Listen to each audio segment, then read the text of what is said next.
Competitive exam ની અંદર પૂછાતા સાદુરૂપના દાખલા અહીંયા કીધું કે જો a - b બરાબર 2 અને ab એટલે a ગુણ્યા b બરાબર 3 હોય તો a નો ઘન માઈનસ b ના ઘનનું મૂલ્ય શોધો. હવે આપણે મૂલ્ય કોનું શોધવાનું કીધું તો કે a નો ઘન માઈનસ b નો ઘન. હવે આ સૂત્ર છે a નો ઘન માઈનસ b નો ઘનનું સૂત્ર શું થાય તો કે a માઈનસ b કૌંસમાં a નો વર્ગ અહીંયા માઈનસ હોય તો અહીંયા શું લેવાનું પ્લસ ab પ્લસ b નો વર્ગ. આ સૂત્ર છે બરાબર.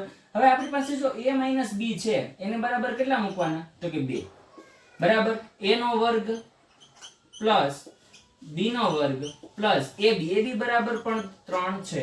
મારી પાસે a નો વર્ગ માઈનસ b નો વર્ગ નથી તો ઈ મેળવવું હોય તો મારી પાસે શું છે તો કે જો અહીંયા છે a minus b whole square. આમ કર્યું હોય તો આનો સૂત્ર શું બને તો કે a નો વર્ગ માઈનસ 2ab પ્લસ b નો વર્ગ બરાબર. હવે જો હું આમાંથી આ પ્લસ છે અહીંયા માઈનસ છે હું પ્લસ ઉમેર દઉં 2ab બરાબર તો મને મળી જશે જો આ માઈનસ ને આ પ્લસ માઈનસ પ્લસ ઉડી ગયા તો વધ્યું શું a નો વર્ગ માઈનસ b નો વર્ગ.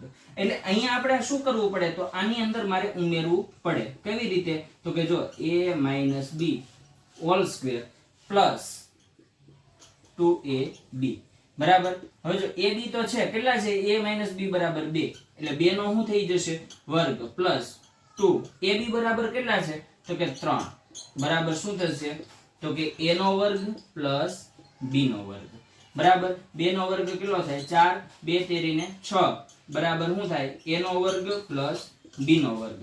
તો a ના વર્ગ પ્લસ b ના વર્ગ બરાબર 6 ને 4 કેટલા થાય 10 થાય. તો ધ્યાન આપજો 2 એમ ના એમ આના બરાબર કેટલા મૂકવાના તો કે 10 પ્લસ 3 તો હતા જ બરાબર. તો જવાબ કેટલો આવે તો કે 2 ગુણ્યા 10 ને 3 કેટલા થાય 13 13 દુ ને 26. તો a નો ઘન માઈનસ b ના ઘનનું મૂલ્ય કેટલું આવે તો કે 26 આવે.